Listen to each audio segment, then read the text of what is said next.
النهاردة أنا عايزة أكمل باقي الفيديو بتاع هشام المصري عن حجة الصنع.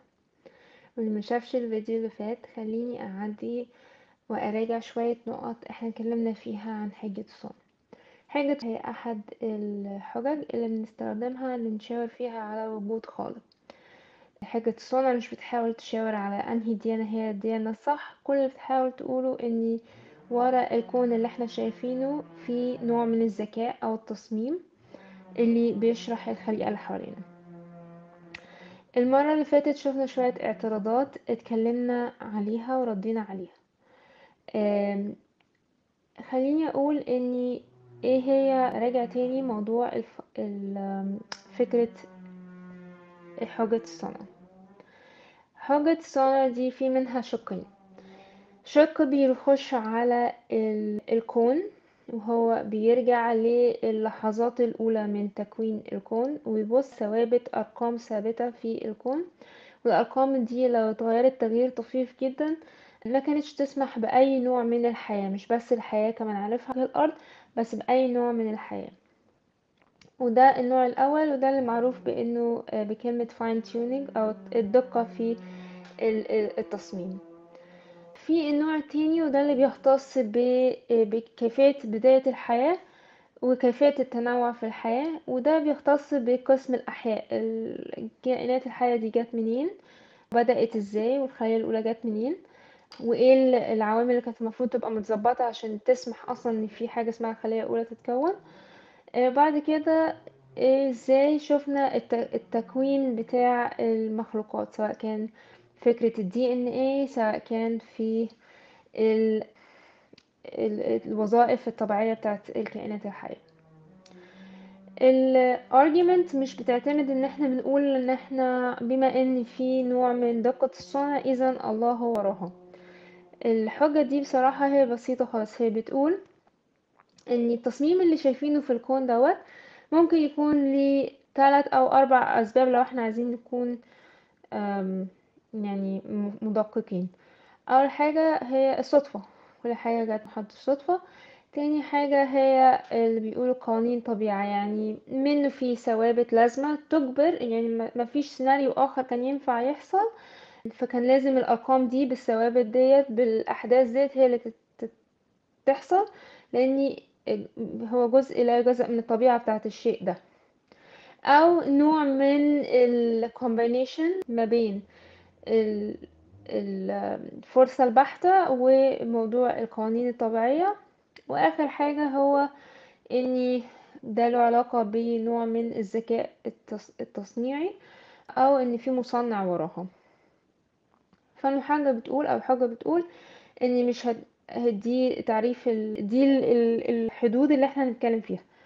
فالحجة بتقول ان بما انها مش هتسبب السبب الاولاني الفرصة، او التاني اللي هو لزوم ان هي لازم تبقى، ان الكون لازم كان يتكون بالطريقة ديت نتيجة لقوانين طبيعية، او نتاج من المزج ما بين النقطة الاولى والتانية، اذا اخر حاجة متوفرة لنا هي ديزاين. فاللي بيستخدموا الحجة ديت بيروحوا في النقطة الأولانية وبيحاولوا يقولوا ليه ما تنفعش تكون الفرصة، وليه ما تنفعش تكون نتيجة عوامل في قوانين الطبيعة ذات نفسها، وليه ما ينفعش تكون عبارة عن مزج ما بين الاتنين. وبيقولوا ان اذا افضل شرح هو ان يكون في مصنع ذكي وراها. لكن هم مش بس بيكتفوا ان بما ان السبب الاولاني مش مشروح والسبب التاني مش كافي للشرح والسبب التالت مش كافي للشرح، لا هم بيقولوا كمان ان الادله المتوفره هي ادله خاصه جدا بوجود ايجنت او صانع ذكي وراها. فده بالظبط ده هو باختصار شديد فكره حجة الصنع. بعض الاعتراضات اللي اتكلمنا فيها ان مثلا احد اعتراضات ايه ده، ده في حاجات بتورينا قد ايه ان الصنع بتاعنا مثلا فيه عيوب.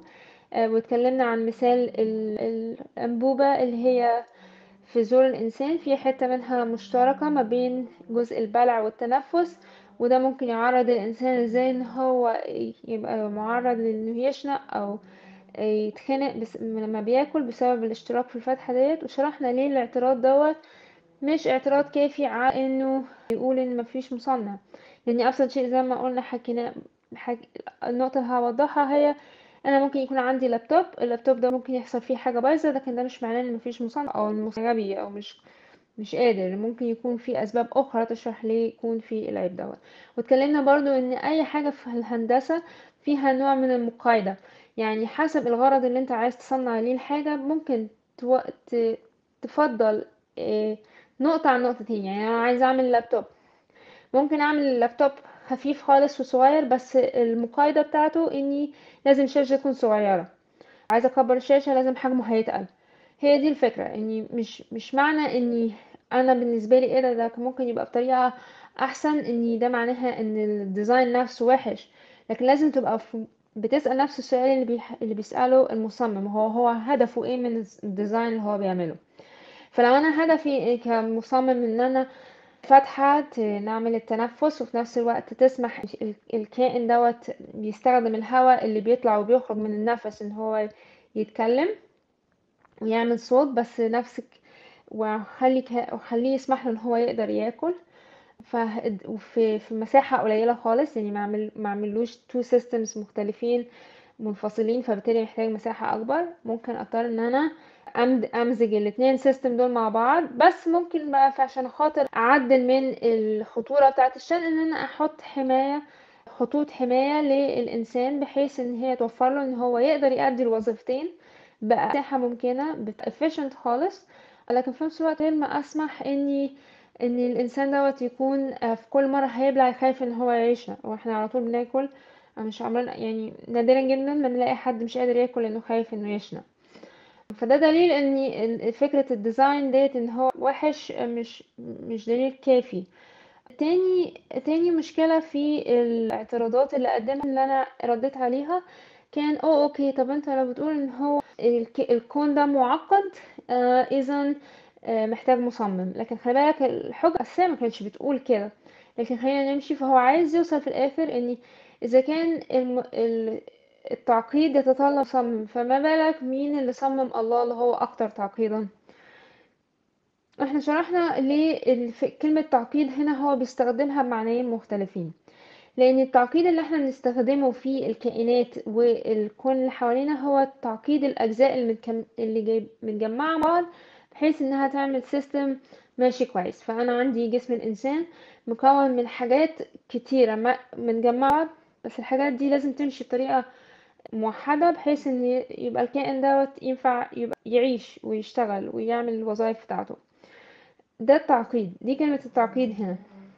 التعقيد هنا مش جاية من تعقيد الفكر، لان انا ممكن اقول ان الله روح، لكن الروح ديت تعمل افكار معقدة جدا. اذا التعقيد في طريقة التفكير او في الذكاء ده مش معناه، مش هو نفس التعقيد اللي بنحكي فيه لما بنتكلم على كائن حي او حاجات مثلا في اساسيات تكوين الكون اللي احنا بنشوفها انها معقدة نتيجة ان في اجزاء كتيرة متجمعة ولازم تتجمع في نفس التوقيت بنفس الكمية بطريقة محددة جدا، والا ما كانش هيحصل السيستم يكون ناجح.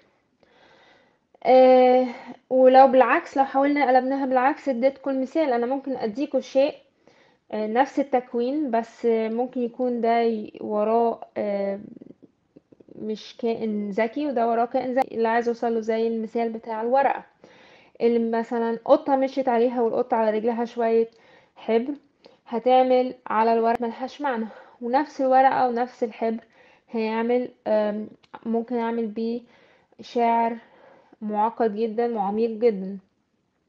اذا التعقيد ممكن استخدمها تشير معنيين مختلفين، لكن اللي حصل في الارجيومنت ديت ان احنا مزجنا المعنيين المختلفين بدلنا المعنى من غير ما نقول للسامع ان احنا بنبدل المعنى. الحاجة التانية ان احنا زي ما اتفقنا ان الله ملوش بداية، دي كانت نتيجة حاجة درسناها في الحجة الكونية، وقلنا ان كل ما له بداية هو اللي بيحتاج سبب.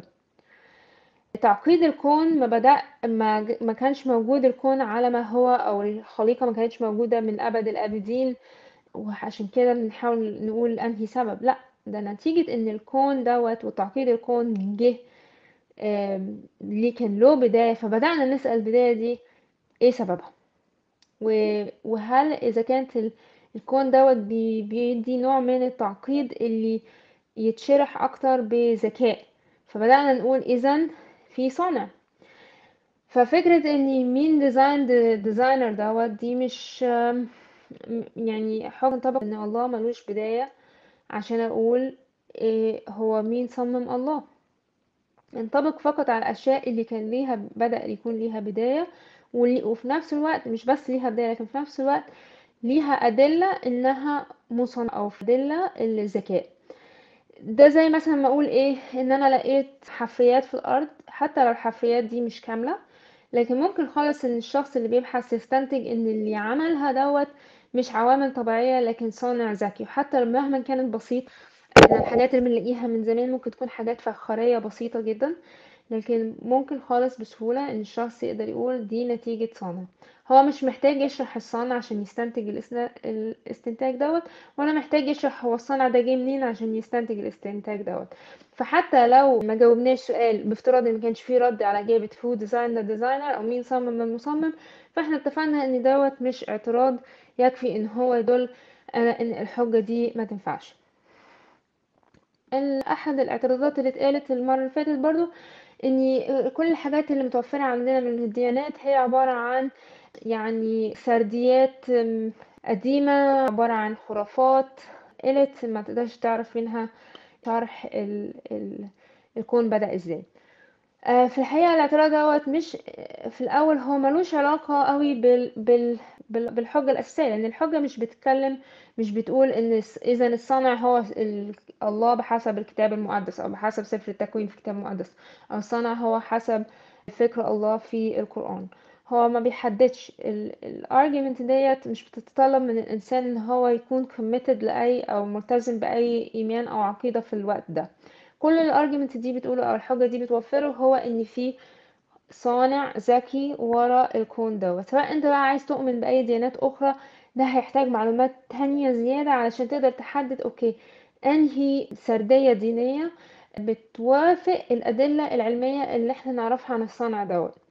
ممكن تصل لنتيجة اني ولا سردية دينية تنفع، او ممكن تصل لنتيجة اني ممكن تكون عقيدة معينة هي اكتر عقيدة تماشية مع الادلة.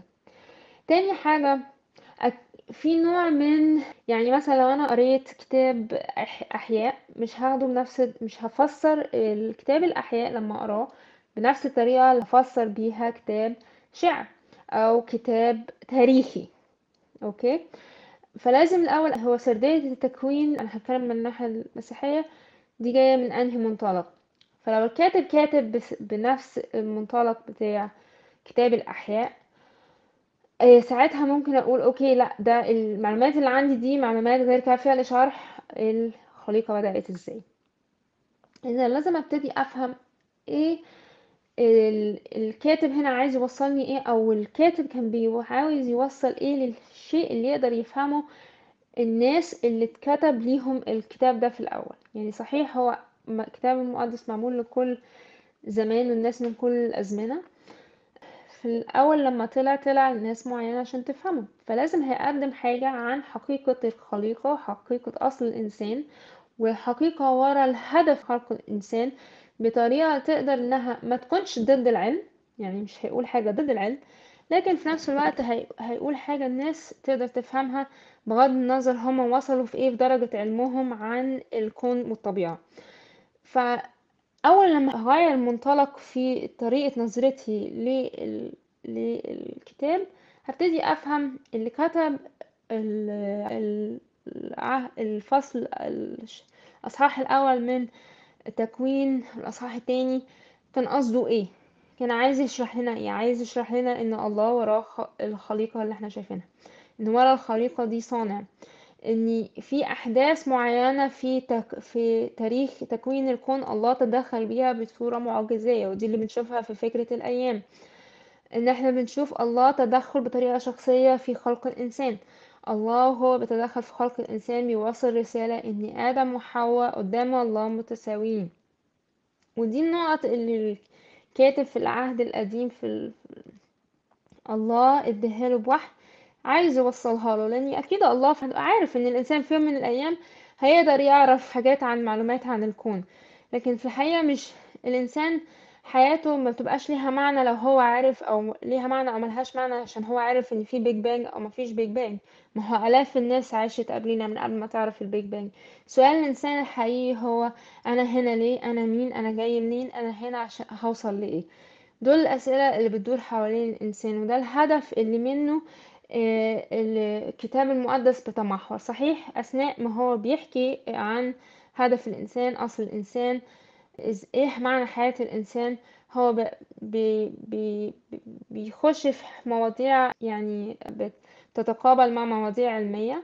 فعشان كده أنا بقول هي مش بتناقض مش بيناقض العلم، لكن هو برضو مش بيدي التفسير العلمي زي ما كتاب الأحياء أو كتاب الفيزياء هيقولها لي، لأن ده مش السؤال أو ده مش الهدف بتاع الكتاب المقدس.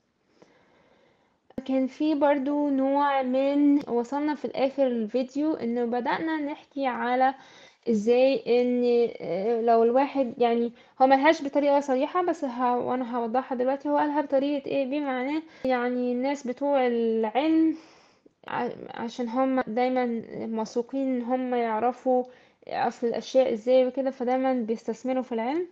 لكن الناس المتدينين فلازم يقعدوا على البسطة، لان هو بالنسبة لهم حلوا كل مشاكلهم ان هم يقولوا الله خلق، الله عمل، فبالتالي هم مش محتاجين ي... يعني يبذلوا مجهود في الدراسة والبحث. خليني احاول اشوف اذا كنت اقدر احط الحته ديت عشان تسمعوها من نفسكم هو بيعترض بيها ازاي، وبعد كده هرد على الاعتراضات اللي بخصوص موضوع العلم. بس ثواني اشارك الفيديو. سقط في الغرب. لا ده الناس بتعمل بقى، يعني لك ان تتخيل في مؤسسه اسمها سير، تمام، في اوروبا، اللي هي عامله حاجه اسمها الهاردون كلايدر، تمام، اللي هو الايه مصادم الايونات ده الضخم ده، حاجه يعني عباره عن جسم ضخم من الانابيب كده، عامل دائره قطرها مثلا معدي من مش عارف من سويسرا لفرنسا لفين، تمام، حاجه ضخمه جدا يعني، عشان يجربوا يعني الانفجار الاول ده كان شكله ايه. يعني الناس بتصرف مليارات الدولارات، مليارات الدولارات واليوروهات عشان تثبت النظريات العلميه. مش هو قاعد كده سوري في اللفظ مركون على طيزه بقى يقول لك نظريه التطور سقطت في الغرب، ولا مفيش حاجه اسمها بيج بانج. لا، علم، علم، وبتصرف عليه فلوس وابحاث وعلماء والاف الفيزيائيين اللي معاهم درجه الدكتوراه وبيعملوا يعني ابحاث. مش عمليه يعني كده، هي العمليه مش بقائي، مش بنتكلم في الفلسفه ولا في المنطق، بنتكلم في علم طبيعي. تمام. قصه الخلايا الاولى بقى ايه بمنتهى البساطه؟ يعني ما عندنا من العلم الان بيقول طيب ان الكره الارضيه في اول تشكلها. قبل قبل ما نسمع قبل ما نسمع الخلية الأولى، هو زي ما انتوا سمعتوا هو عايز يقول ان بمعناه انتوا قاعدين في نوع من الكسل، بس عايزين ترموا كل الحاجات ديت وتقولوا مفيش بالساهل. لكن في الحقيقة في ناس تانية شغالة جامد على انها تعرف تجاوب على الأسئلة الكبيرة ديت اللي احنا بنسألها. في الحقيقة الكلام ده برضو مش دقيق، يعني ان انا مينفعش generalize اني مثلا عشان مثلا في شيخ او بعض الناس المتدينين عندهم التوجه اني خلاص الله هو خلق، فانا مش محتاج اعرف. ده توجه مش مبني على فكرة ان الله خلق، لان فكرة ان الله خلق مش معناه ان انا ما اقدرش استكشف هو الله اللي عمله ازاي، او ازاي، او إيه اتعلم من حكمة الله او من كتاب الخليقة. ودي حاجة كانت من الاسباب اللي خلت اوروبا دونا عن الحضارات اللي قبلها تبدأ فكرة الثورة العلمية. خلينا يعني نرجع شوية بالخطوات عشان اللي انا قلت كان ادعاء كبير شوية. آه، في شوية مؤرخين حاولوا ان هم يعرفوا يقارنوا ليه بالرغم من وجود تكنولوجيا، تطور تكنولوجي، يعني ان انا بخترع ادوات في الحضارات القديمة زي الصين زي مصر زي في الاغريق وروما، اني محصلش في الحضارات ديت الطفرة العلمية اللي حصلت في اوروبا. وبدأوا يشوفوا ايه التوجهات اللي كانت بتسوق الناس في العلماء اللي بدأوا أو حطوا الخطوات الأولى، الحجر الأول لتطور العلم في أوروبا، وتوجهات الحضارات اللي قبل كده. فلقوا ان مثلا ناس زي بويل ونيوتن وكابلر وبيكن دول كانوا من اكتر الناس المؤسسين. على فكرة كل الناس اللي احنا نحكي دول كانوا مؤمنين بوجود الله، كان توجههم هو الديانة المسيحية، وكانوا جد يعني ما كانوش بيفصلوا بين الدين والعلم. كان الاساس ان هم بدأوا يدوروا على قوانين الطبيعة اللي سموها قوانين الطبيعة. هو فكرة ان الله كخالق هو كاتب القوانين، وزي ما الله كتب قوانين الأخلاق، فالله لأنه هو ملك الكون حط. وفي آيات كتير في الكتاب المقدس بتقول إن الله نظم الكون وحط له حدود في طريقة تصرفاته. ده دفع الناس ديت إن هي تفكر أوكي أكيد في patterns أو قوانين بتحكم الباترنز ديت أو النظم ديت، بالتالي إن أنا أقدر أتخيل إن كل يوم الشمس هتتحرك بالطريقة ديت، أو إني لما أوقع حاجة هتقع، أو إني لو عملت طريقة كيمياء معينة لو حطيت المادة دي هتتصرف بالطريقة دي، لكن مش لو عملتها مرة تاني مش هتتصرف بطريقة مختلفة. دي كانت أول حاجة. هو فكرة نظرتهم إن الكون دوت عبارة عن كتاب، يعني كتاب معناها إن أنا هقدر أفهمه. يعني في حاجات في الكون لو أنا قدرت بأدوات البحث بتاعتي عرفت إزاي أدور فيها وأفهم فيها، إذا هلاقي معلومات تقدر تشرح لي الكون ده ماشي إزاي. دي أول فكرة، فكرة الكون كتاب أو nature as a book.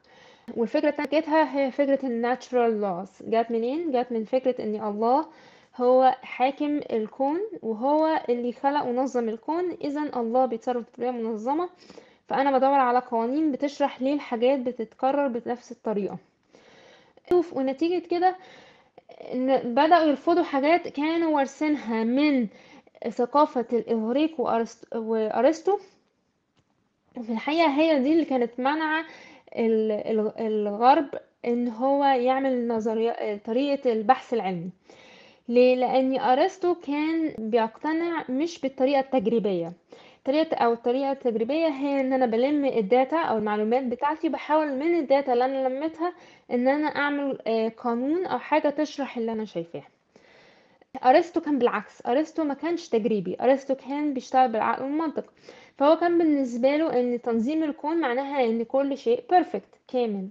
فبالنسبة له ان اكتر شيء مثلا لو بصينا في الحاجات اللي ليها علاقة بالفضاء، الاوربتس اللي بتمشي فيها الكواكب المختلفة، بالنسبة لأرسطو كانت لازم تكون الاوربتس ديت دائرة، لان الدايرة كاملة symmetrical، مش زي الشكل البيضاوي.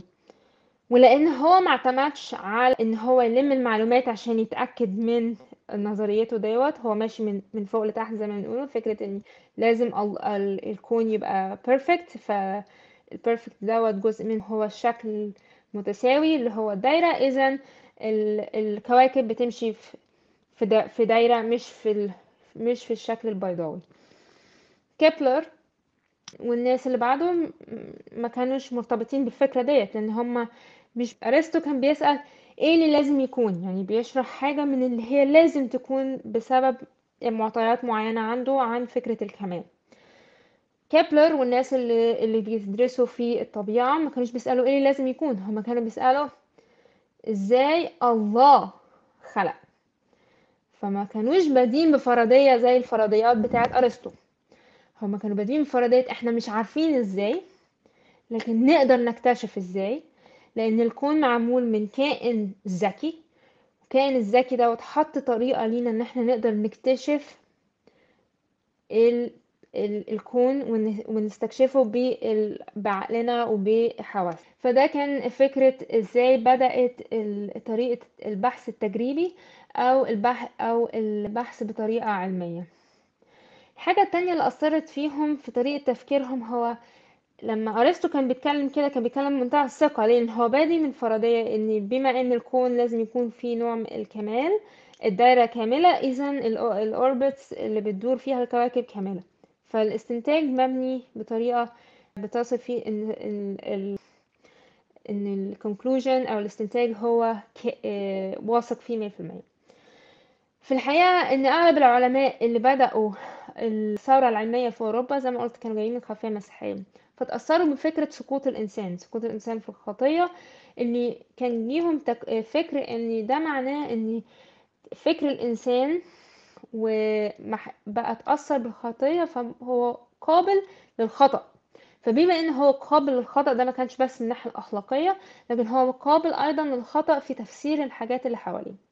فكان لازم يبتدوا يفكروا طب ازاي نحط طرق ان احنا فيها نقدر نتأكد ان احنا اللي استنتجناه او اللي احنا بنقوله ان هو دي الطريقة اللي الكون ماشي بيها صح. فبدأوا يحطوا زي ما قلت لكم الطريقة العلمية، او ازاي ان انا لو عملت النظرية لازم النظرية دي يكون ليها طريقة ان انا اقدر اثبتها لو هي غلط، اللي هو بيسموها الفالسيفيكيشن.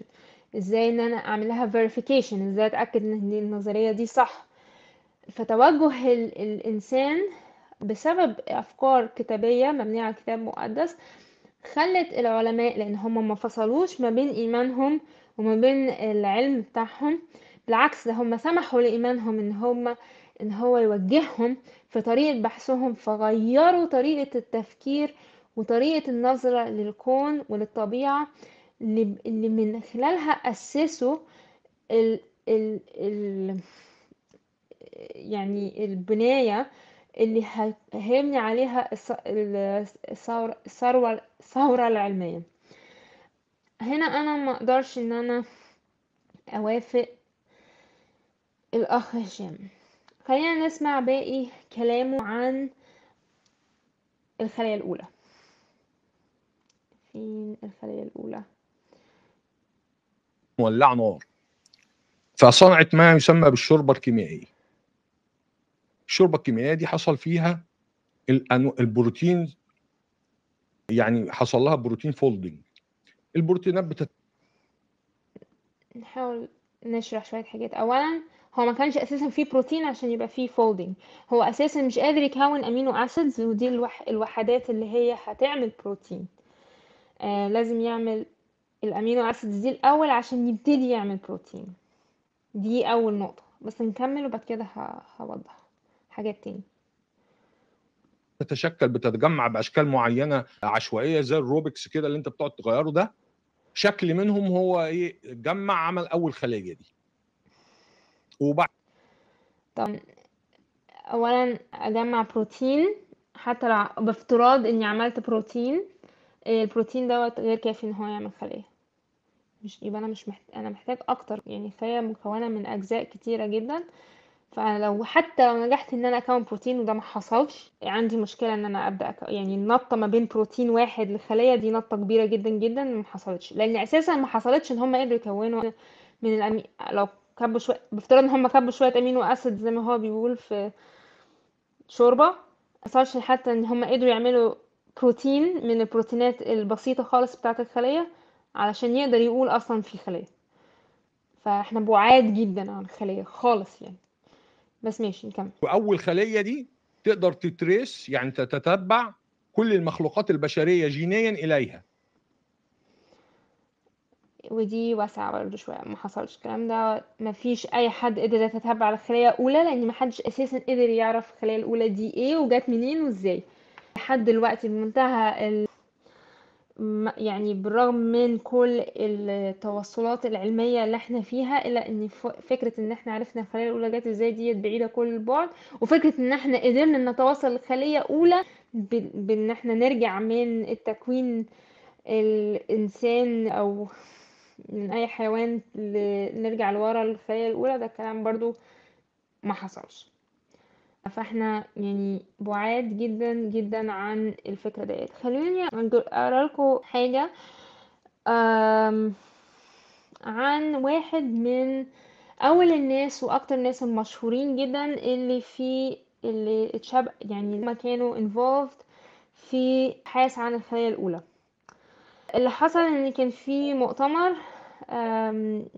والمؤتمر ده كان فيه علماء panels يعني علشان يتكلموا فيه. فواحد من الناس هو بايوفيزيست اسمه دين كانيون، وهو في الحقيقة واحد من أكتر الناس اللي قدروا يوصلوا يعني على ستيفن ماير، وده واخد دكتوراه في الفلسفي اوف ساينس.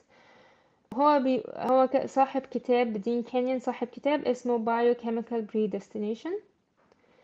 وفي رأي ستيفن ماير، مع ان ستيفن ماير بيخالفه في الكتاب دوت، يعني لا يعتقد، لا يوافق على النظرية المطروحة في الكتاب دوت عن الخلية الأولى، لكن بالرغم من ذلك هو بيشهد عن البايوكيميكال بريديستنيشن، اللي فيه أحد النظريات اللي بتحاول تشرح فيها ازاي ممكن الخلية الأولى تكون اتكونت.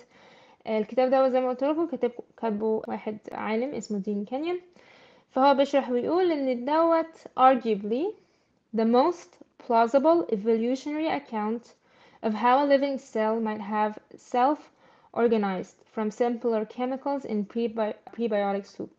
فهو بيقول يعني صاحب الكتاب دوت اللي هو دين كانيون، هو على معتقده الشخصي ان هو قدم احسن نظرية ممكن موجودة في كل النظريات، بتحاول تشرح ازاي ممكن يكون في شوية كيميكالز بسيطة اتجمعت مع بعض عشان تكمل أول خلية في فكرة الشوربة البدائية دي اللي هو كان بيحكي عليها في هشام مصر. لكن الشخص ده نفسه اللي هو كتب الكتاب، اللي هو صاحب أكتر نظرية قريبة من إن هي ممكن تحاول تشرح ازاي الخلية الأولى اتكونت، بدأ يشك في نظريته. فهو بيقول اني هقراها بالانجليزي واكمل تاني. ان origin of life simulation لما بيحاولوا يعملوا تجارب اللي بتسيميوليت بداية الحياة increasingly suggested that simple chemicals do not arrange themselves into complex information bearing molecules. يعني حتى لو انا جبت شوية chemicals، كل ما بيعملوا تجارب اكتر المعلومات بتؤيد فكرة ان هما مش هيتكونوا بطريقة بحيث ان هي تدي معلومات. يعني في فكرة ان انا اجيب شوية كيميكالز ولخبطهم وامسكهم مع بعض، فكرة ان هما اتجمعوا مع بعض بطريقة انها تبقى زي مانيوال تقدر تترجم منه وتاخد منه instructions ازاي تبني خلية. nor do they move in life relevant directions. يعني حتى يجمعوا ما بيتجمعوش بطريقة conducive او تقدر توصل للحياة unless ايه بقى، لما عملوا التجارب ديت اضطروا البايوكيمستس ان هم actively and intelligently guide the process. يعني بدأوا يلعبوا في الانفايرمنت وفي حاجة بحيث ان هم يوفروا مواد كيميائية معينة اللي تسمح بعد كده ان المواد الكيميائية المعينة دي تقدر تتجمع بطريقة ممكن تسمح ان هم يتجمعوا بطريقة تبني فيها جزيئات يبقى تحمل فيها معلومات زي DNA. فكل مرة الاكسبيرمنت تفشل ويجي العالم يحاول ان هو يخليها تنجح بان هو يظبط حاجات فيها، على طول كده الاكسبيرمنت باظت، لان هو عايز يوصل لطريقة من هو ما يضطرش يتدخل فيها علشان يخلي الجزيئات دي تتكون. فكل مرة يتدخل فيها هو بيخليها تتكون. هو بيثبت العكس، هو بيثبت ان احنا محتاجين حد مصنع ذكي يظبط في الظروف الأولية بتاعة الأرض أو الكون، بحيث إن المواد الكيميائية دي تتجمع مع بعض بطريقة معينة بحيث إنها تسمح بوجود حاجة زي DNA. فخلينا نكمل. بس هو بيقول كده but if undirected chemical process cannot account for the encoded information found in even the simplest cells, might a directing intelligence have played a role in the origin of life. فالراجل دوت اللي هو كانيون أعلن في المؤتمر دوت إن هو بدل رأيه. فبالرغم إن دين كانيون كان من أكتر العلماء اللي شغالين في الأبحاث بتاعة ال Origin of Life، هو أكتر واحد قدم نظرية أقرب إنها تكون تنفع، هو ذات نفسه وصل للاستنتاج نتيجة المحاولات المتكررة ان هم يبدأوا يعملوا اي نوع من المواد الكيميائية اللي شبه اللي ينفع تكون DNA، ان كل مرة هم بيحاولوا يعملوا حاجة زي كده عشان تنجح لازم يتدخلوا ويظبطوا حاجات دقيقة في التجربة.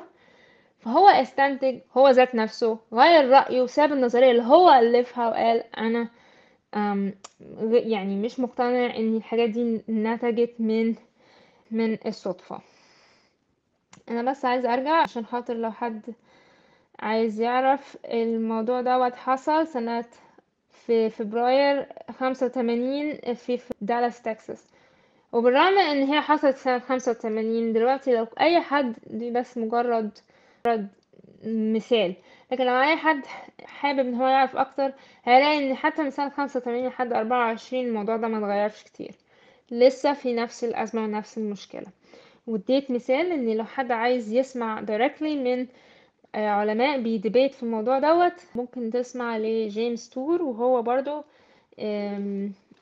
عالم في الكيمياء العضوية، وهو من أكتر الناس اللي بيشرحوا، هو مش بيوافق على فكرة إن الخلية الأولى اتكونت مجرد صدفة، وبيشرح بطريقة علمية للناس اللي هما ممكن يكون الخلفية بتاعتهم في العلوم أو بيحبوا يعرفوا في الكيمياء والحاجات دي ماشية ازاي، يقدروا يسمعوا له، هو بيشرح حاجات بتدقيق أكتر بكتير.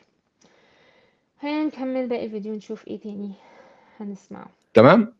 اول خليه ظهرت دي تقدر تتتبع جينيا، يعني الناس المختصه بيقول لك كده، بيقول لك تقدر تتتبع جينيا جميع المخلوقات الكائنات الحيه الموجوده دلوقتي، يعني تقدر تتتبعها جينيا لهذه الخليه الاولى. تمام. دي النظريه الغالبه بالعلم الموجود اللي ايه عندنا. في نظريه اخرى بتقول لك ان الحياه جت من ايه؟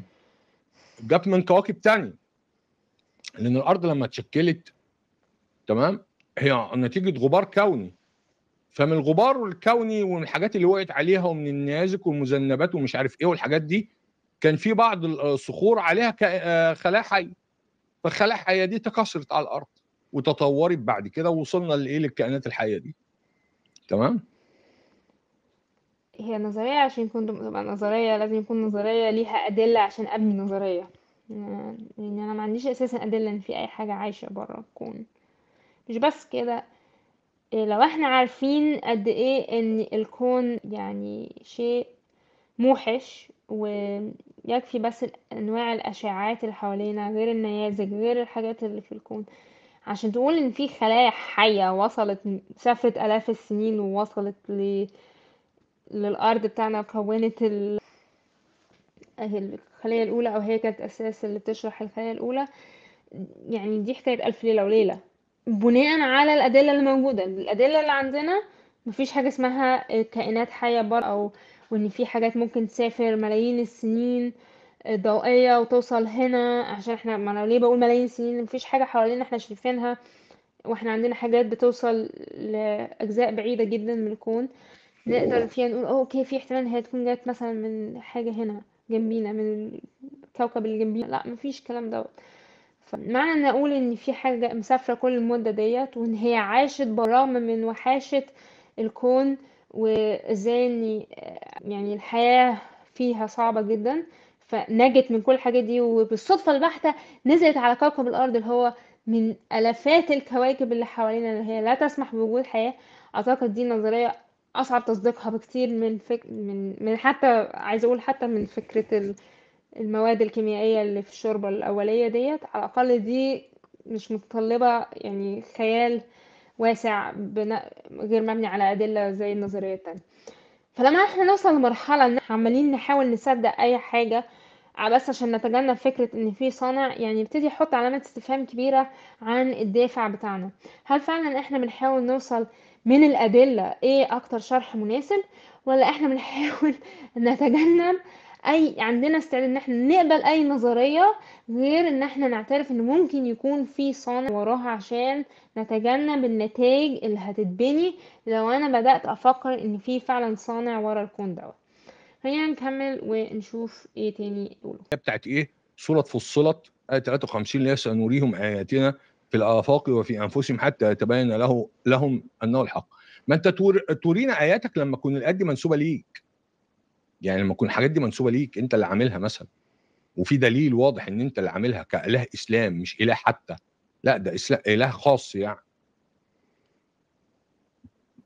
طيب، سؤال بقى، دم هو سنريهم اياتنا في الافاق، لماذا صنع يعني أليس من العبث صنع يعني مليارات الكواكب والمجرات الفارغة؟ وهذا عبث، وهذا عبث، تمام. وهذا ايه؟ عبث. ان انت تعمل تريليونات الكواكب الفارغة. طيب هو في الحتة دي هو قدم اعتراضين. أول اعتراض هو جابه من آية إسلامية، هو إن الحجة دي مش بتشاور على إله معين، وما فيش حد قال إن الحجة دي بتشاور على إله معين. كل اللي الحجة دي بتحاول توصله هو هل في صانع، هل اللي حصل ده بفرصة، هل اللي حصل دوت بنتيجة حاجة لازمة، نتيجة طبيعة الشيء، يعني مشروع منه فيه نتيجة لطبيعة الشيء، أو combination ما بين مزج ما بين الفرصة والقوانين. ففعلا هي ما بتحاولش انها تقول انهي اله، لكن ده مش معناه ان الحجة بايظة. اوكي، فزي ما قلت انت ممكن تستخدم الحجة ديت وتكمل بعد كده بحثك بانك انت تشوف طب انهي اله، هل في سردية دينية بتتوافق مع اللي انا شايفه من اعلان الطبيعة، ولا ممكن اقرر ان هو في ربنا بس انا مش موافق على اي ديانات تاني. في ناس بتعمل كده فعلا. النقطة التانية اللي هو قال يعني عايز فهمني يعني ان الله ده عبث، يعني الله يعني هيخلق كل التريليونات الفارغة دي، ده عبث. بس انا مش قادرة افهم هو ده ازاي وصل منه استنتاج على انه مفيش صانع. ليه؟ لو انا صانع غني انا حر، ما عنديش ضيق في الموارد، فانا مش مضطر ان انا اقتصادي، عندي موارد كتيرة لا نهاية لها، انا حر. زي مثلا الفرق ما بين واحد عنده 20,000 في الشهر وواحد تاني عنده مرتب 2000 في الشهر. ممكن اللي عنده 2000 في الشهر يبص على عنده 20 يقول ايه ده مبذر، ده عبث. هو التاني شايف اوكي انا عندي فلوس اقدر اصرفها واعمل بيها حاجات انا مثلا ما كانش هيعملها لو هو عنده ضيق في الموارد. فمش بالضرورة اني الله خلق كون واسع اني ده معناه عبث. بس فكرة ان الله خلق كون واسع وعبث والكلام ده كله بتبص من منطلق ضيق. بمعنى ايه؟ هل ممكن اسأل سؤال تاني؟ ممكن يكون واحد صانع عمل كون واسع وحط كوكب الارض في منطقة في الكون دوت بحيث ان انا اقدر، هو عارف ان في يوم من الايام البشر هيبقى عندهم الادوات اللي يستكشفوا بيها بره اطار الكرة الارضية، بس انا عايزة احطهم في مكان بحيث ان هم يقدروا عن الماضي ويقدروا يعرفوا عن المستقبل. فعشان يبقى عندهم المساحة الواسعة دي ان هم يقدروا يوصلوا ان الكون مثلا بيوسع كل شوية، وان ده معناه ان لازم يكون في وقت من الاوقات الكون كان بادي من singularity اللي احنا بنسميها البيج بانج وهيبدأ يوسع خالص وبيبدأ expansion، وان السبيس نفسه بيكبر، مش مجرد ان يعني مش الكواكب موجودة في حتة فاضية فبتكبر فيها، لا ده هي كل الحتة بتكبر.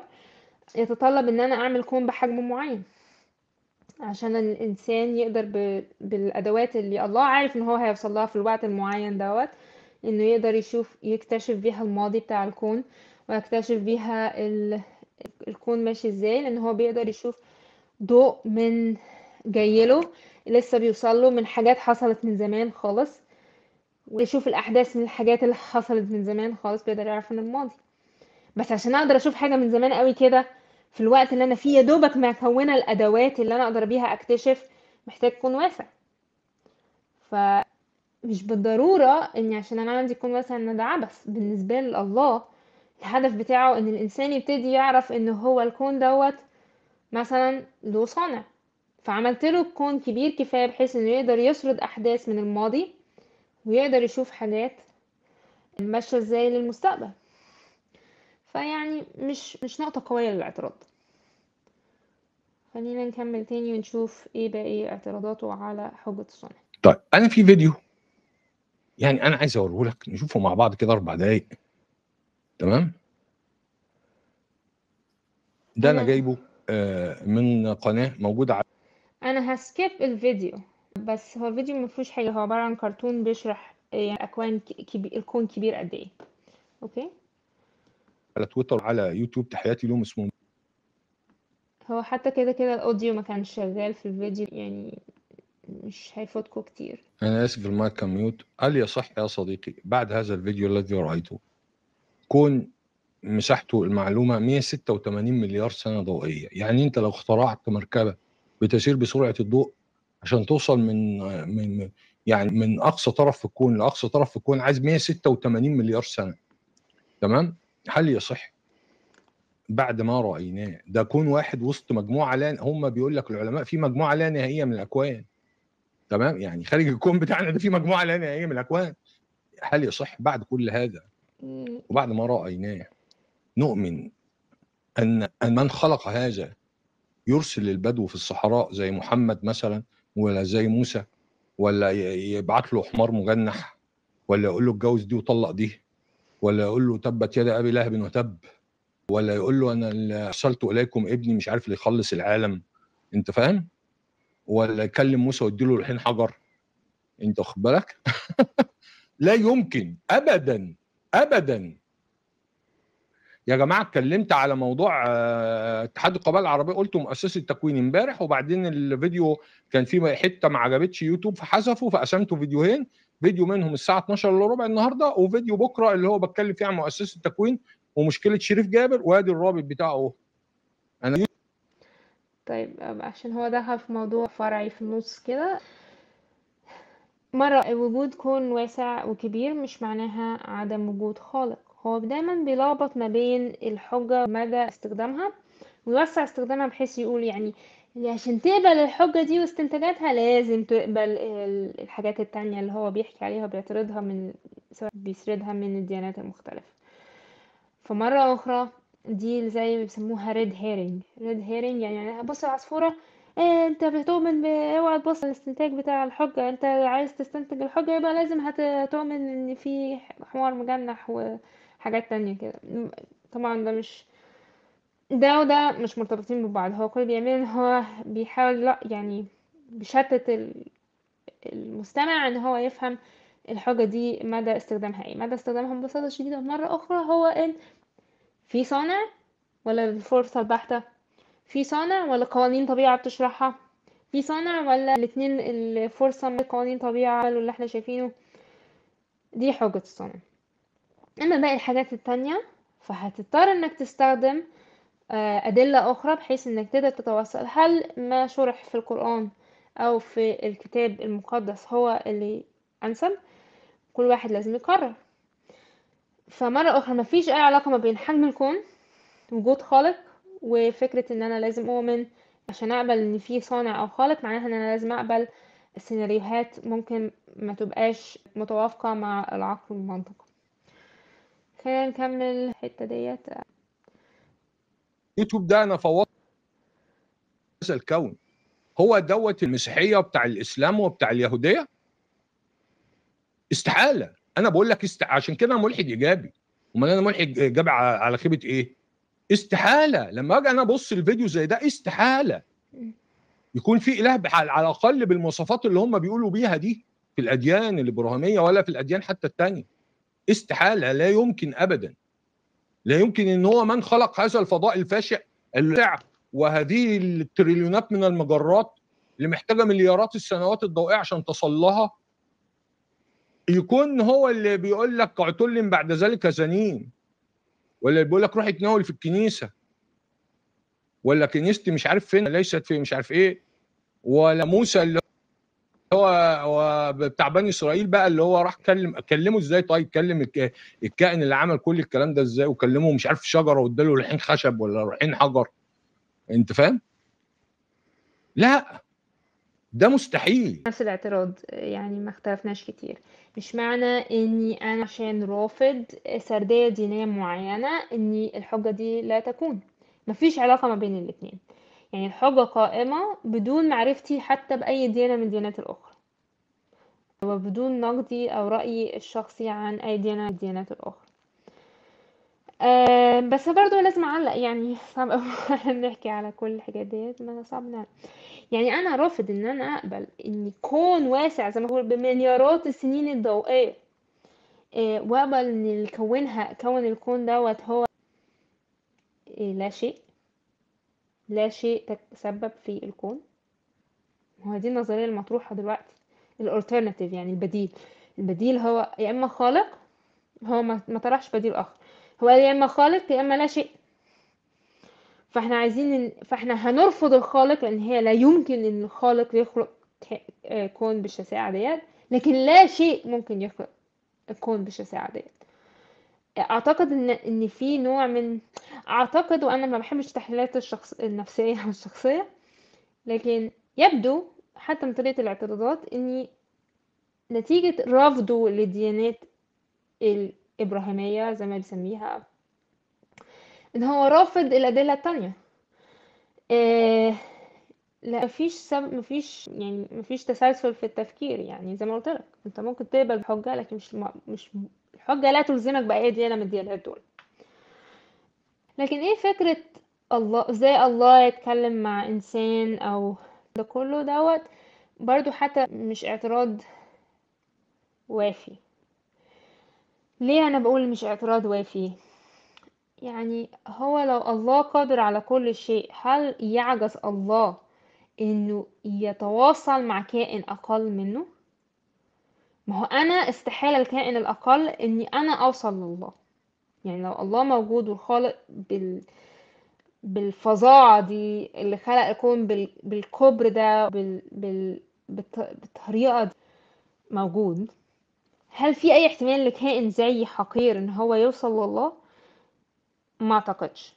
يعني اكتر كائن اكتر ذكائي ما يسمح له ان هو يكون فيه خالق، ده اكتر ما ذكائي يسمح له. ما عنديش طموح اكتر من كده. لكن لو الله قرر ان هو عايز يعلنني عن ذاته بطريقة شخصية، يعني هو مين، دي حاجة ترجع له هو. كون ان هو قرر حاجة لا تعيبه، كون ان هو قرر ان هو ينزل ليا ويتواصل معايا، دي حاجة لا تعيبه. ولا تقلل من قدرته ولا قوته ولا عظمته. بالعكس، في ناس تشوف ان الشخص اللي يتواضع، ان فكرة التواضع ديت اني انا انزل واهتم بكائنات اقل مني، ده شيء نوع من يعني التميز والعظمة، مش بالفشخرة، لكن العظمة بطريقة رحيمة. زي مثلا لو انا عالم واخد دكتوراه، بس انا نزلت عشان العب مع البوبي وبدأت اعمل اصوات اللي هي البوبي، ها البوبي مش هيفهم مخي والجي والكلام ده كله. لكن انا نزلت المستوى البوبي ده وتواصلت معاه واتعلق بيا جدا، وانا ممكن اتعلق بيه برضه. ده مش معناه ان انا قليلة او ان انا قللت من نفسي.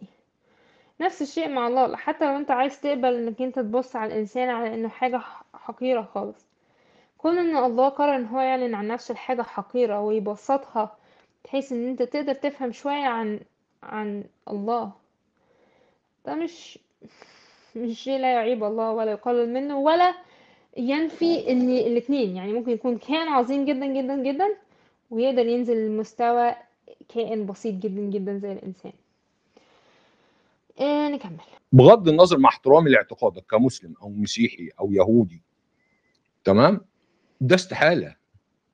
الاله الذي تعبده اله مستحيل ان هو يكون موجود بالمواصفات اللي نقلتها الكتب بتاعتي. وتتعلم برضو من الفيديو ده ايه؟ ان انت لا شيء. انت يا صديقي لا شيء، وهذه الكره الارضيه لا شيء. فما تشعرش باهميتك ولا باهميه جنسك البشري ولا اهميه الكره الارضيه بتاعتك. ايه الكره الارضيه دي؟ كل اللي احنا شفناه ده. يعني الكره الارضيه دي دلوقتي لو انفجرت كده، دمرت، ماتوا البشر، انفجرت الكره الارضيه دي، حط قنبله هيدروجينيه في بطنها كده، راح منفجره مثلا. ده المجموع، انت عارف اقصى تاثير يحدث فين؟ في المجموعه الشمسيه بتاعتك اللي فيه مليارات المجموعات الشمسيه اللي زيها، ده غير تريليونات المجرات الاخرى. انت لا شيء في الكون. انت يعني عارف، انت اقل. الكره الارضيه بتاعتك اللي انت عايش عليها دي اقل من حبه رمل في شواطئ في الكره الارضيه كلها ب 10 اس مش عارف ايه. يعني الكره الارضيه، هي الكره الارضيه بتاعتك دي بالنسبه للكون، بالنسبه للمجره بتاعتك مش للكون، هي عباره عن ايه؟ حبه رمل على كل الارض دي كده، حبه رمل واحده كده. ده كل ده انت اللي بتجيبه، ده صور يعني، ده لسه ما انتقلتش. يعني انت لسه بتبعت مسبارات بقى للكواكب القريبه منك، مثلا مريخ نبتون بتاع. انت لسه ما خرجتش يا حبيبي بره المجموعه الشمسيه دي باي حاجه، ولا شفت الدنيا فيها ايه. مش هقول لك بره المجره. مش انت تقول لي بقى النبي محمد كان راكب حماره مجنحه، ولما انا اعترض تعمل لي قضيه ازدراء اديان وتحبسني؟ لا احنا كده مجانين بقى، احنا كده مجانين وعايزين نفضل مجانين ونعيش عيشه المجانين. شفت الناس اللي بتفكر بتعمل ايه، بتدور في ايه، واحنا لسه بنتكلم في ايه صدق. طيب، هو بصراحة هو أتمنى إن هو في يوم من الأيام يقرأ كتاب مقدس، لأني أنا هجيب لكم من مزمور 8. مزمور 8 ده مكتوب في العهد القديم، ده مكتوب إن هو مزمور لداوود. يعني احنا بنحكي من آلاف السنين نعرف أي حاجة عن قد إيه الكون واسع، ده اللي احنا نعرفها عنه. فأنا هقرأ من ترجمة مبسطة، يعني مش ترجمة العربي الفصحى. فهو بيقول لي: عندما أرى السماوات التي صنعتها أصابعك والقمر والنجوم التي وضعتها في أماكنها، أقول: ما هي أهمية الإنسان حتى تفكر به؟ وما هي أهمية ابن الإنسان حتى تهتم به؟ جعلته لوقت قليل أدنى من الكائنات السماوية، وتوجته بالمجد والكرامة، ووكلته على كل ما صنعته، وضعت كل الأشياء تحت قدميه، يحكم الأغنام والمواشي كلها، والحيوانات البرية والطيور في السماء، والأسماك السابحة في مسالك البحار. يا الله ربنا، لك أروع اسم في كل الكون. يعني فكرة إني احنا يا دوبك عشان اكتشفنا ان قد ايه الكون واسع بدأنا ناخد بالنا ان احنا ولا حاجة، دي فكرة مش مظبوطة. كتاب مقدس والنبي داود كتب المزمور بتاعه وهو بيسأل مين هو الإنسان حتى تهتم به، ومع ذلك انت قررت انك تكلله وتحطه في موضع أهمية وتوكله على مسؤوليات وأعمال في الكون. وعلى فكرة في ناس مسيحيين كتير بتاخد الآيات دي وتفهم منها ان المسيحي ده مش عايش منفصل عن الأرض، حتى وإن كانت أهميته الأولية هي الأبدية، لكن هو في الآخر برضو عارف ان الله خلقه ووكله اداله وكالة عن الأرض اللي هو عايش فيها، بالرغم ان هي مسكنه الوقتي. فالإنسان استجابة للمسؤولية اللي اتحطت عليه يبتدي يستخدم المواهب اللي عنده والأدوات اللي عنده على إنه يبتدي يهتم بالبيئة والكون اللي حواليه ويفهم منه عن الله. إيه ف again يعني هو بيقول أفكار، لكن هي مش زي ما بنقول مش mutually exclusive. يعني مش معنى إن أنا أخدت فكرة إن الله عظيم وخلق الكون إن لا يمكن منطقيا لا يسمح إن هذا الإله يقرر إنه يعمل خليقة ويهتم بيها. لا، بالعكس ممكن يهتم بيها لدرجة إن هو يخلي زي ما أنا أهتم بالبوبي بتاعي، مع إن هو في الحقيقة أقل من الإنسان مثلا بكتير في ذكائه وفي قدراته وفي أي حاجة. طبعا احنا نحكي فرق لا يوازي الفرق اللي ما بين الله والإنسان، لكن أنا بجيب مجرد صورة لتقريب الفكرة إنها مش مستحيلة. لو أنا هقول إن ما ينفعش غير الكائنات اللي نفس المستوى إنها تتعامل مع بعض، إذا أنا كان استحالة عليا إن أنا كإنسان أتعامل مع بوبي وأهتم بيه، وفي ناس تانية بتهتم بحاجات جماد، اللي يهتم بالنباتات واللي يهتم مش عارفة بإيه عشان الكون، عشان الطبيعة والحفاظ عليها. إذا مش معنى ان انا اعلى بكتير من الحاجة اللي انا بهتم بيها ان ده استحالة، ان دي تبقى حاجة مستحيلة. بالعكس احنا بنعملها طول الوقت، وفي الغالب ده انعكاس للصورة اللي الله فيها اهتم بينا احنا. وزي ما هو اهتم بينا، هو الصورة دي اتعكست ان احنا بنهتم بالكائنات الاقل مننا واللي حوالينا.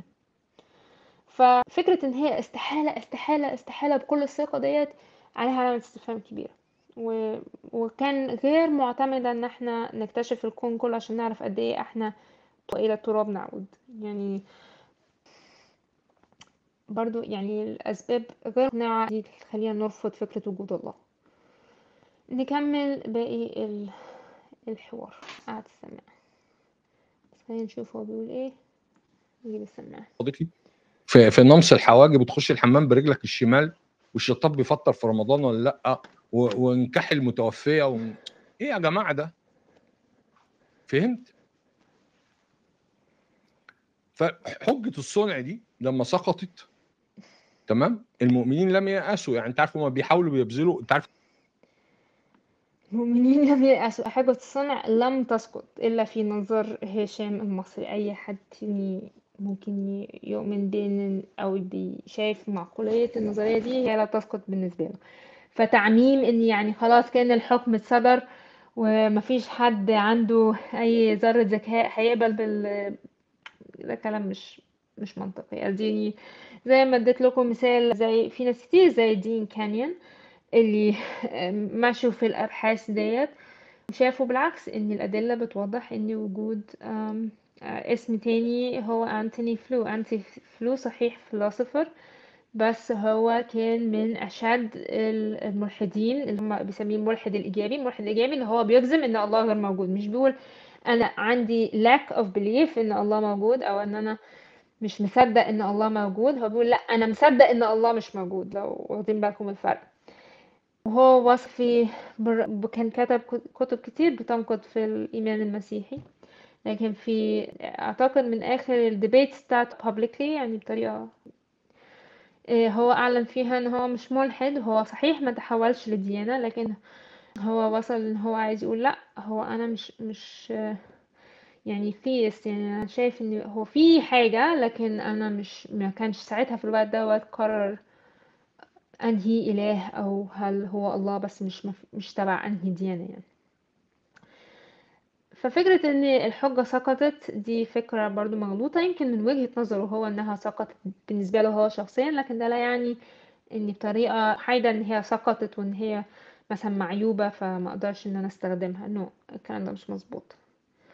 نكمل. دايما المؤمنين بيصرفوا تريليونات الدولارات، المسيحيين والمسلمين واليهود، على ايه يعني ايه دفع الناس للايمان. انت خد بالك، ولو انفقوا هذه الاموال على ايه العلم لكنا تقدمنا كثيرا. هم بيقولوا يبقى تحولت حجه. اول مره استخدم موضوع البانرز ده، البانرز ديزاين، اللي هي ديزاين ارجومنت، اللي هي حجه الصنع دي تحولت لايه بقى يا صديقي؟ تحولت بعد سقوطها وبعد ما بقتش جايبه همها يعني، تحولت لحجه الضبط الدقيق اللي هو ايه؟ ذا فاين تيونينج. كويس. بعد ما خلاص بقى هو يأس من الموضوع، بقى الاله عمل واحد من طين وخلاص بقى القصه دي ما بقتش. كلنا يأسنا فتحولنا للفاين تيونينج بدل الديزاين ارجيومنت. الديزاين ارجيومنت لسه شغالة بنفس الشدة بتاعت فاين تيونينج. في الحقيقة الديزاين ارجيومنت شغالة اكتر من اي وقت تاني من بداية العصر الحديث دلوقتي، نتيجة لمعلومات على مر السنين.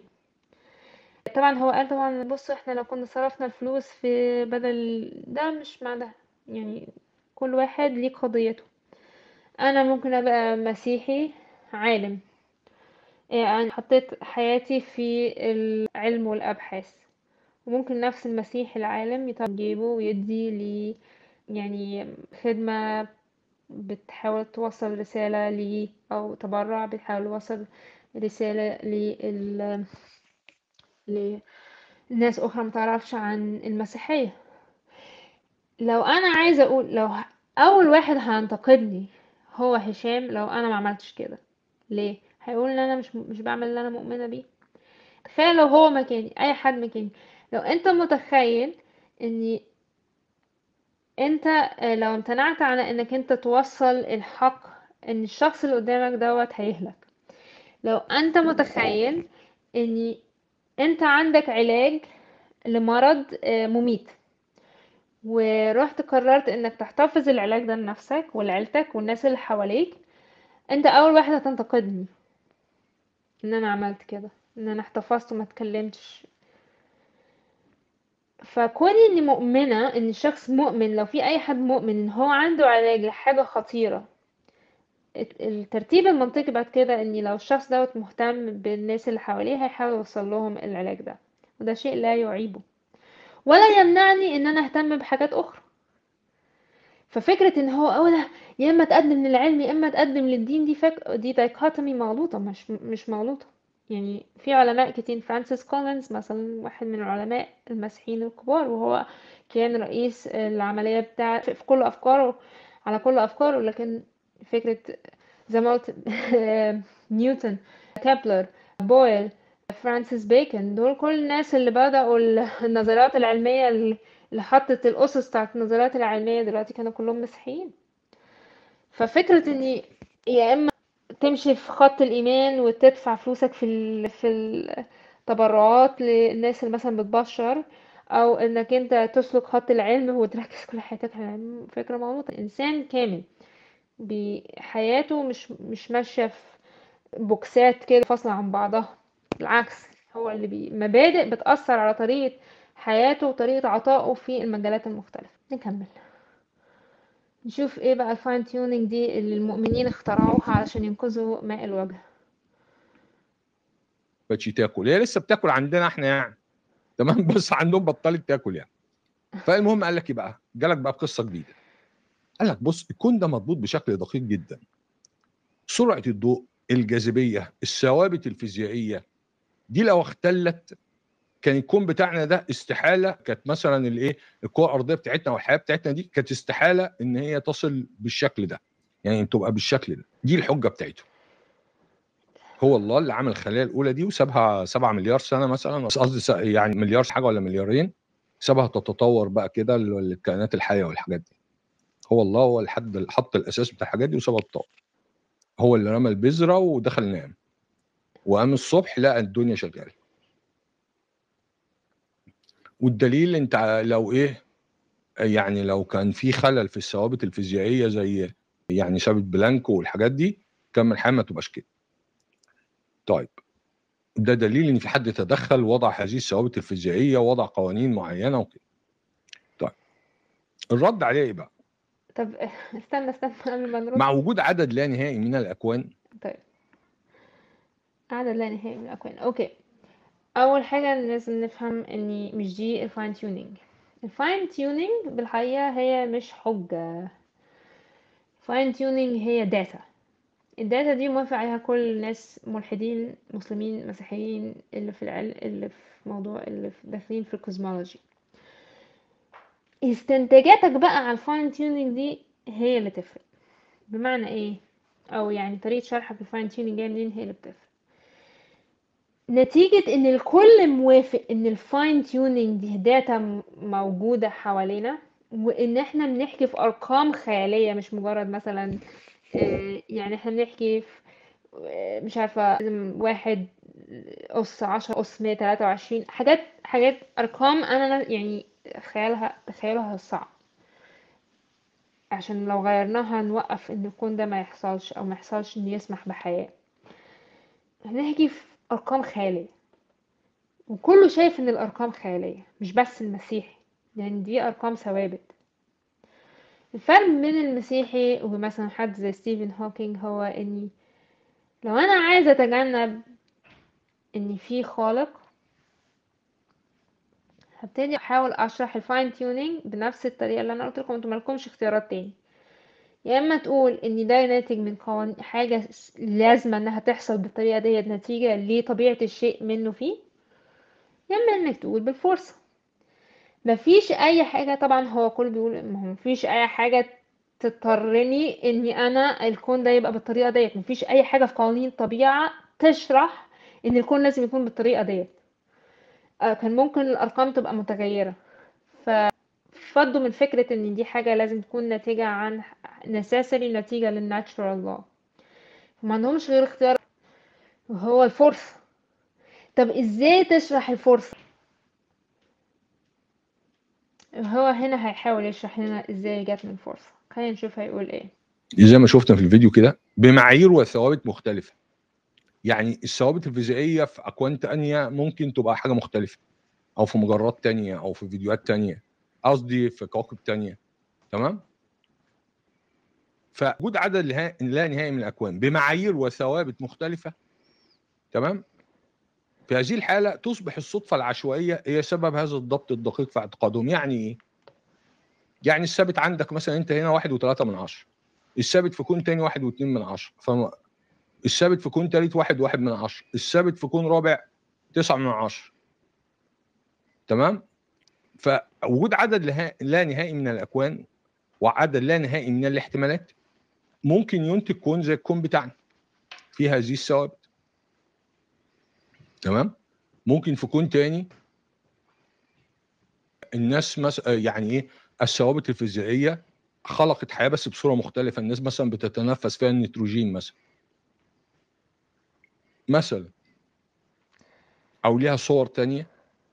احنا دائما بيغلب على ذهننا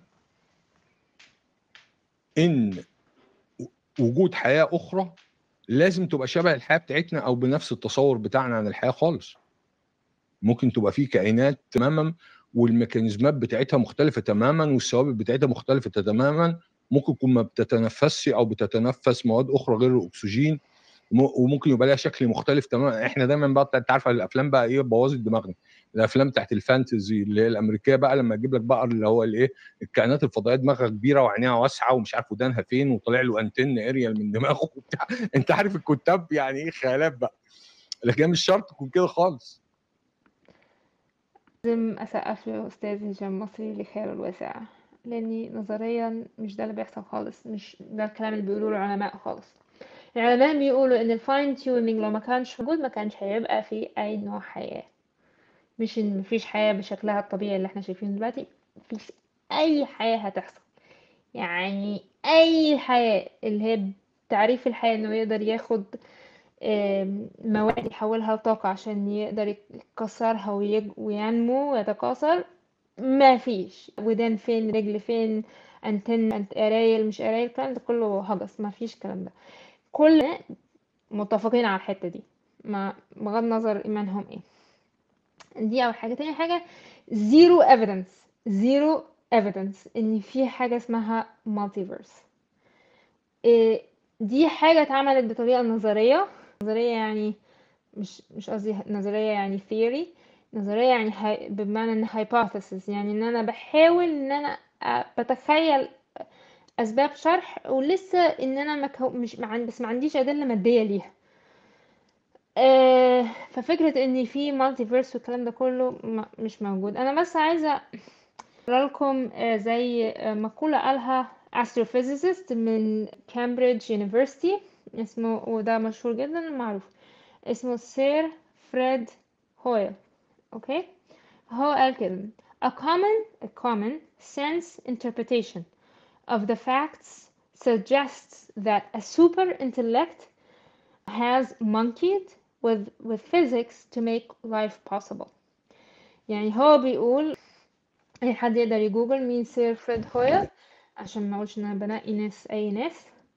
هو بيقول ان التفسير الكومن سنس للحقائق للداتا اللي حوالينا بترجح ان في ذكاء خارق هو اللي لعب بالفيزياء عشان يسمح بوجود حياة. ففكرة ليه الناس حاولت من الفاين تيونينج، في الحقيقة هو حط الناس في يعني قدام الأمر الواقع بطريقة خلتهم يحاولوا يلجأوا ليه عشان يتجنبوا ان في صانع لاحتمالات غير زي المالتيفيرس. ودول فيهم هتلاقيهم في، سواء فكرت في الانفليشنري ثيوري او اللي بيسموها string theory، والعلماء بتوعهم الاسماء بتاعتهم هيو ايفريت والان جوث وستيفن هوكينج معروف طبعا.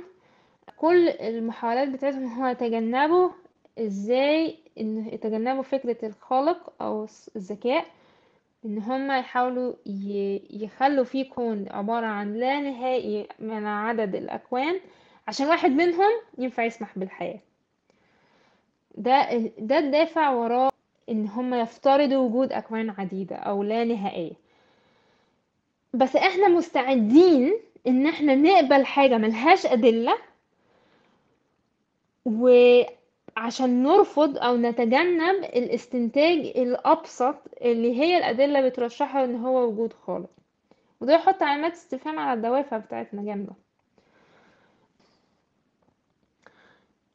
في خليني اشرح برضو ليه هما مش رأي شخص، يعني انا مش بحلل نفسيات الناس يعني. ستانفورد من فيزيائي من ستانفورد ليونارد ساسكيند، هو بيحاول يشرح ليه الناس منجذبة لفكرة المالتيفيرس إذا كانت ملهاش أدلة. فهو بيقول كده: without any other explanation of nature's fine-tunings, we will be hard-pressed to answer the intelligent design critics. فهو عايز يقول إن الجاذبية بتاعة العلماء لفكرة إن في أكوان غير متعددة هما مش قادرين يردوا على الانتقادات بتاعة العلماء اللي بيقولوا إن الأدلة بتشاور على وجود intelligent design أو ذكاء وراء التصميم اللي احنا شايفينه. لكن حتى هفترض كده، هفترض ان هم قالوا فعلا ايه ده، لقوا ان فعلا المالتيفيرس دي صحيحة يعني موجودة. في الحقيقة ان ده مش معناها ان fine tuning مش موجود، لان علشان تخلق نظام او يكون في نظام يعمل اكوان، النظام دوت بيفترض قادر على ان هو يعمل الاكوان ديت، يفترض ان السيستم ده نفسه يكون fine tuned ان هو يقدر يعمل الوظيفة دي. خليني اقول مثلا الكلام دوت، انا مش بألف كلام من عندي، فخليني اقرا لكم مثلا واحد اللي هو ستيفن ماير، هو واحد من العلماء اللي بيقولوا ايدين لفكرة الانتليجنت ديزاين. فبيقول ايه: all multiverse proposals، يعني كل النظريات اللي بتحاول تشرح فكرة المالتيفيرس whether based on inflationary cosmology or string theory posit universe generating mechanisms that themselves require prior unexplained fine-tuning. This means that the ultimate origin of the fine-tuning remains a mystery, which seems to take us right back to the need for an ultimate fine-tuner. يعني هو بيقول نفس الكلام اللي انا قلته، بس يعني لو مش مصدقني اهو، يعني الناس اللي فاهمة اكتر بتقول نفس الكلام. بتقول ان بغض النظر انت هتاخد اي موديل من بتوع المالتيفيرس، حتى لو انت قررت انك ترفض كل يعني تتجاهل عدم وجود الادله المالتيفيرس، وهتقبل باي نظريه باختيار اي نظريه من النظريات اللي بتحاول تشرح المالتيفيرس، هتلاقي نفسك ان ان السيستمز اللي بتطلع مالتيفيرس ديت، لو تخيلتها كانها مكنه يعني بتبوب اوت يونيفرسز، كل شويه تطلع اكوان، كل شويه تطلع اكوان. السيستم ده نفسه محتاج ان هو يكون فاين تيوند علشان يطلع الاكوان ديت. اذا انت كل عملته انك زقيت المشكله لورا بس تتجنبها، يعني تحطها تحت السجاده علشان انت خاطر تقول اقدر اتخيل ان ممكن يكون في كون بيسمح للحياه بالدقه ديت، غير مؤمن بوجود خالق وصانع. اذا كل اللي احنا شايفينه سو فار ان بالعكس، ان ان الملحد هو اللي بيحاول يجري من الادله ويحاول ان هو يختار الاحتمال الابعد عشان يتجنب فكره الاستنتاج ان في خالق او صانع ذكي وراء الكون. خلينا نشوف اذا كان في كلام تاني ممكن نرد عليه. فمع وجود عدد لا نهائي من الاكوان، ممكن بمعايير وثوابت مختلفه، ممكن الصدفه العشوائيه تتسبب ان في كون مختلف في الثوابت دي اللي هو الكون بتاعنا، فنشأت فيه حاجه، بس بمنتهى البساطه. لكن حته بقى فاين تيوننج والله ظبط الحاجات دي ودخل نام بقى وسابها شغاله، مش منطقيه، مش منطقيه. مين قال لك ان في ضبط دقيق؟ انا عايز اسالك سؤال بس، مين قال لك ان في ده الارض دي، انت لما تيجي تقرا تاريخ الارض دي فضلت مئات الملايين من السنين تضرب فيها النيازك، وكانت درجه الحراره بتاع على سطح الارض بتوصل ل 100,000 درجه مئويه من ضرب النيازك والمخلفات الكونيه والبراكين والصواعق تتكلم في ايه؟ مش مناسبه للحياه زي ما انت ده كل شيء في الحياه معادي ليك. يعني هو بيقول حاجة ويقول عكسها، يعني هو عايز يقول انها بالصدفة، مع ذلك بالرغم من كده، بالرغم ان كل حاجة معادية ليك، الصدفة البحتة سمحت بكده. يعني هو ده يعني كلام تحسه كأنه عكس بعضه. هو مرة أخرى زي ما حكيت في الفصل الأخير دوت، هو إن هو الهدف أو الدافع اللي ورا، زي ما قلت لكم، سواء من الدكتور سير ألفريد هويل أو عالم الفيزياء اسمه راح مني، بس اللي هو اسمه ليونارد ساسكيند، اللي هو بيقول فين الفاين تيونينج حقيقة مشتركة ما بين كل العلماء including ستيفن هوكينج including جوث including الناس اللي عملوا نظريات المالتيفيرس، وهم عملوها بسبب ان هم شايفينه فاين تيونينج. يعني هو بيقول مين اللي بيقول فاين تيونينج؟ نو، دي حاجة كله متفق عليها، اللي عشان كده هم اضطروا ان هم يفكروا في فكرة المالتيفيرس، عشان يقولوا ان احنا مع عدد لا نهائي من الاكوان اذا فرصة وجود كون زي الكون بتاعنا محتمل. فهو بيقول الحاجة وبيرد عكسها. يعني هو بيقول مالتيفيرس مش محتاج، مفيش حاجة اسمها فاين تيونينج. لا، هو عشان فاين تيونينج هم محتاجين المالتيفيرس. إيه، الحاجات معادية للحياة، فعلا هو الكون معادي للحياة. فكون ان الحياة تكون موجودة ده يخليك تسأل 100,000 سؤال ازاي جت، لان هي ضد كل الأودز. تخيل كده انت واقف وعندك محكوم عليه مثلا بالإعدام، وعندك هنا 20 من الرماة بتوع الرصاص اللي متضربين حياتهم، وانت بتسمع عد التنازلي عشان هما يرموا الرصاص. اوكي، ده الكون المعادي للحياة. وفجأة كده سمعت ان هما يضربوا، وسمعت الرصاص طالع، بس ايه ده؟ ولا رصاص موجودة. هل مش من الطبيعي انك تبتدي تفكر ان دي مش مجرد صدفة بحتة؟ ده ده الحاجة اللي زي عالم تاني حاول يشبهها بفكرة الكون اللي بيسمح بالحياة. انك لو جبت ورقة من بتوع البرينتر ومليت الورقة ديت بنقط سودا سودا سودا سودا سودا سودا، وجيت بس حطيت نقطتين احمر فيها في كل ورقة، بس كل ما فيش مسافة، يعني نقطة سودا نقطة سودا نقطة سودا نقطة سودا، ومليت الصفحة بس حطيت نقطتين حمر. هي دي زي نسبة probability ان يكون عندك حياة. ده الكون، ده قد كده الكون معادي للحياة. فعلقت الورقة وهتنشن عليها من بعيد، ولما جيت نشنت على النقطة الحمراء. هي دي، احنا بنحكي في حاجات صعبة جدا انك الانسان، يعني احنا وصلنا ل probability واطية جدا جدا جدا ان ده حد صدفة، لدرجة ان ال probability دي ممكن تكون للاستحالة، level استحالة. فانا ما اعرفش ايه تاني الادلة اللي محتاجينها علشان خاطر نبتدي نفكر ان في شخص intentionally يحاول ان هو يعمل كون يسمح بالحياة بالغض من الظروف اللي ضد وجود الحياة. نكمل. فيروسات وبكتيريا وامراض واوبئه وحيوانات متوحشه بتجري وراك كانت في الغابه انت فاهم؟ ده انت إيه، هم بيتكلموا على الحياه اللي هم عايشينها دلوقتي بعد ما البشر تطور، لكن بكلمك على حياه الانسان البدائي بقى. تمام، ده الانسان البدائي ده كان طالع دينه عشان يروح يلم له كم حبايه تين على ياكل بقايا الحيوانات، البقايا المتبقيه من الحيوانات الشرسه من الفرائس بتاعتها، يعني يكسر عظمه ياكل النخاع بتاعها ولا حاجه. كان بيطلع دين ممكن يمشي 20 كيلو. تمام، وممكن يطلع حاجه تاكله ولا دبانه تقرصه ولا بعوضه تقرصه تموته ولا يعني كانت حياه جحيم.